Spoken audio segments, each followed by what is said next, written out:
মহাদেব কি সত্যি নেশাভান করেন? বাঘ কাঁধে নিয়ে মহাদেবের মাথায় জল ঢালতে গিয়ে অনেকেই নেশাভান করেন। তাদের উদ্দেশ্যে কিছু বললে তারা জানান যে তারা হলেন আসল শিব ভক্ত। কিন্তু কি বলছে শিবতত্ত্ব? শিবতত্ত্বের আসল রহস্য ফাঁস। ভোলেনাথের নামে ভাং খাওয়া কি আদৌ ঠিক? ভক্তদের চরম ভুল ধারণা। শিবের নামে নেশা করে কি বিপদ ডেকে আনছেন জানেন?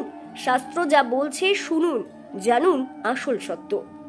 অনেকে ভাবে শিব নাকি নেশা ভালোবাসেন, তাই তার নাম করে ভাং বা অন্য কিছু খেলে কিছুই হবে না, বরং তাতে পুণ্য হবে।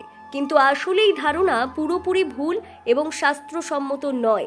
মহাদেবের চরিত্র, তার তপস্যা আর তার জীবন দর্শনের সঙ্গে এই বিশ্বাসের কোনো মিল নেই। সমুদ্র মন্থনের কাহিনীতে আমরা পড়েছি, দেবতা ও দানবেরা যখন সমুদ্র মন্থন করেছিল তখন সেই মন্থন থেকে এক ভয়ঙ্কর বিষ বেরিয়ে আসে, হলাহল। সেই বিষের তেজে 3 লোকের প্রাণ পুড়ে যাওয়ার জোগাড়। তখন কেউই সেই বিষ গ্রহণ করতে সাহস পায়নি। একমাত্র মহাদেব সকলের কল্যাণের জন্য সেই বিষ নিজের কণ্ঠে ধারণ করেন, তাই তার গলায় নীলচে আভা, তাকে বলা হয় নীলকণ্ঠ। কিন্তু সেই বিষের দহন শক্তি কমানোর জন্য তাকে ঠান্ডা প্রকৃতির কিছু দ্রব্য দেওয়া হয়েছিল, যেমন ধুতুরা, বিল্লপত্র, ভাং ইত্যাদি। এগুলো ছিল প্রতীকী ঠান্ডা দানের উপাচার, কোনো নেশার সামগ্রী হিসেবে নয়। লোকাচারের হাত ধরে এই উপাচারগুলোকে আজ ভুলভাবে ব্যাখ্যা করা হচ্ছে। অনেকেই ভাবে যেহেতু শিবকে ভাং নিবেদন করা হয়, তাই নিজেও ভাং খেলে তাতে ভক্তি প্রকাশ হয়।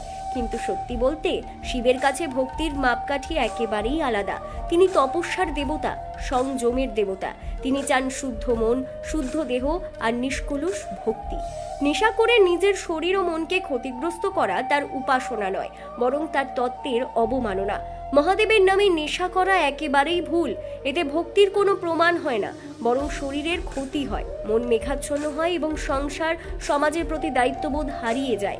শাস্ত্রে কোথাও এমন কোনো নির্দেশ নেই যে ভক্তরা শিবের নামে মাদক গ্রহণ করবে, বরং বলা হয়েছে যে নিজের মন ও শরীরকে শুদ্ধ রাখে, যে সত্য ত্যাগের পথে চলে, সেই প্রকৃত শিব ভক্ত।